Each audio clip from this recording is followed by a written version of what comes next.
Zdraví tě, Paolo. Pojď si se mnou dělat pastu cacio e pepe, která se skládá pouze ze 3 surovin. A já vám ukážu, jak si ji připravit správně.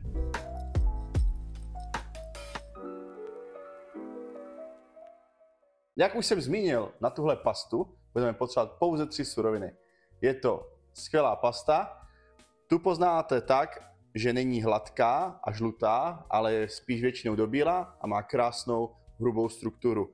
To zajistí, že se vám omáčka krásně nalepí na tu pastu. Další věc, co budeme potřebovat, to snad má každý doma, je černý pepř.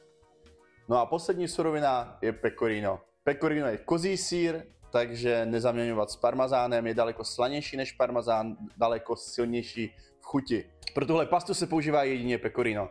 Začneme tím, že si postavíme vodu na těstoviny. Jakmile vám voda začne vařit, tak je potřeba ji řádně osolit.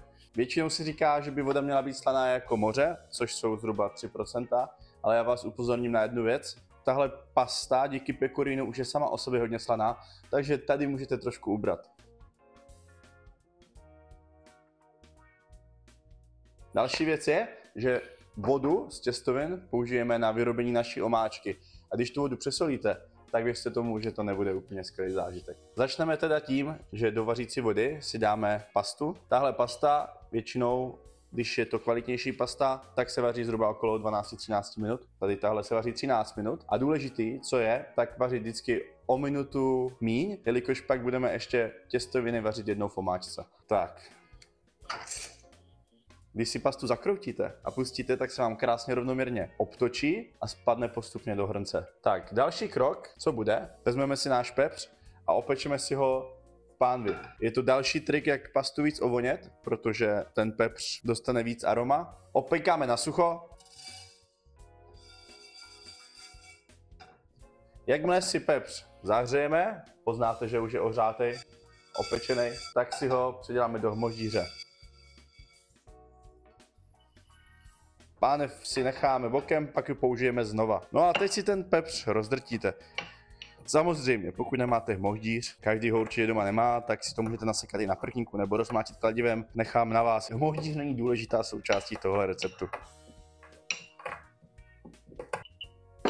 Pepř máme a vrhneme se na další fázi a to je, že si nastrouháme naše pecorino.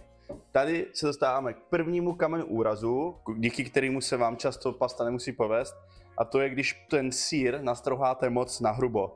Takže je opravdu potřeba na tomhle struhadlu využít tady tuhle stranu, která vám ten sýr krásně nastrouhá na drolí, a nebo případně můžete použít mikroplane, to použiju já, protože ho mám radši. Každopádně výsledek na tomhle a na tomhle bude stejný. Do tohle receptu tady se sýrem opravdu nešetří, protože je to jediná surovina, která dělá chuť. Tenhle recept je opravdu jednoduchý a rychlý. Čas přípravy tohle receptu se odvíjí, jak dlouho vaříte vaši pastu. Samozřejmě je možné si to udělat i s něčím jiným než se špagetama, může to být i s jiným druhem pasty. Já mám nejradši špagety pro tenhle recept. Tak tohle by nám mohlo zhruba stačit na jednu porci. I s tím, že si můžeme potom posypat trošku navrch. No a my už teďka se dostáváme do fáze, kdy nám dovaří za chviličku pasta a vrhneme se na tu nejsložitější část, a to je správně si udělat omáčku. Nikdy nedávat sýr přímo do pánve, do vařící vody, ale je důležité si prvně, dá se říct, zatemperovat ten sýr. To uděláme tak, že my si vezmeme za chviličku škrobovou vodu z těstovin, dáme si trošičku do toho a uděláme si z toho takový krém. No a ten krém si potom my mícháme jako poslední krok do těch těstovin. My si teď odebereme naši božskou vodu, což je vlastně škrobová voda z těstovin, dáme si tady do pánve, to za prvé. A za druhé dáme si sýr do plechové misky. Vezmeme si metličku a pomaličku, nepřežeňte to, protože by se vám ten sýr mohl stejně srazit, si dáme trošičku vody do toho sýru. Říkám postupně, aby se to nestrazilo, jo. Cacio e pepe je ještě daleko víc náchylnější než třeba carbonáry. Tak, pasta nám zbývá ještě minuta a půl do konce. My si ji teď přiděláme do pánve, kde máme ještě trošku vody. A poslední minutu ji budeme vařit v pánvi, aby jsme z ní vytáhli víc škrobu a udělalo nám tu krásnou omáčku. Takže ta těstovina nám nádherně dojde, nebude tvrdá. A budeme ještě minutu a půl vařit těstoviny v té vodě tady. pokud je možno, tak si tu vodu, ve které jste vařili tu pastu, nikdy nevylívejte.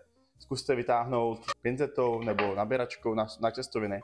Případně pokud sedíte, tak si dejte pod ten cedník nějakou misku, ve které si tu vodu schováte. Protože to je ta nejlepší věc, jak udělat jakoukoliv omáčku. Ať se bavíme o rajčatové, ať se bavíme o sýrové, ať se bavíme o pestu. Vždycky tou vodou z těch těstovin uděláte nejlepší krémovou omáčku.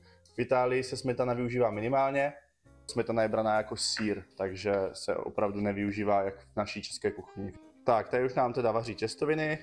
Když teďka přidáme náš rozrcený pepř. Vidíte, že tam máme dost vody. Necháme dovařit naše těstoviny.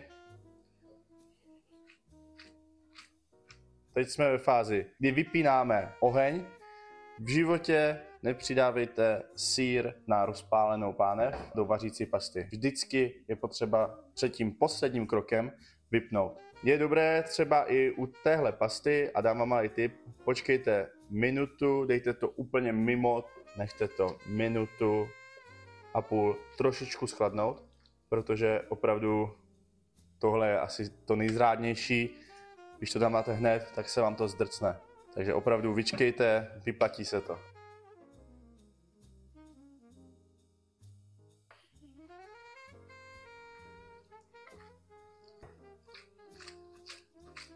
Vidíte, a sýr se nám nesráží a dělá se nám taková krásná krémová omáčka.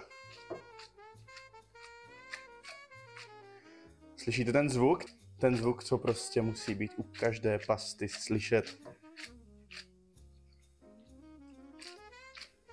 To je to mlaskání té pasty, to je prostě podle mě nejkrásnější zvuk. Důležité je myslet na to, že ten finální produkt, než dáte na talíř, tak ta těstovina vtáhne ještě víc té vlhkosti do sebe. Takže je možný, že během toho, co tady máte krásnou omáčku v pánvi, než dojdete a dáte na talíř, tak se může stát to, že tam žádná omáčka nebude. Jo, takže nebojte se toho, tam té vodičky již tak přidat, aby tam ta omáčka opravdu byla.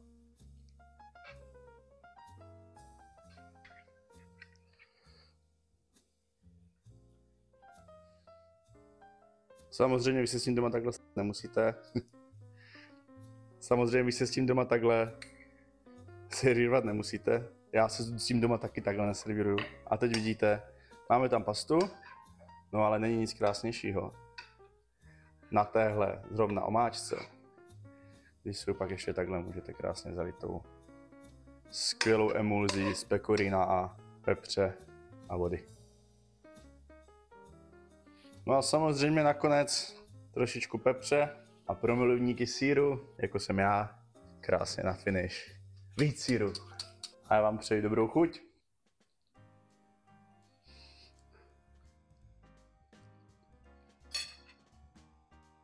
Jak jednoduchý, výborný, úžasný. Co na to říct? Co jste se dneska naučili? Jak správně udělat emulzi, jak správně zamíchat omáčku. A když tyhle všechny věci, co jsem řekl, dodržíte, tak se vám povede to stejný a stejně skvělý. Já vám přeji dobrou chuť.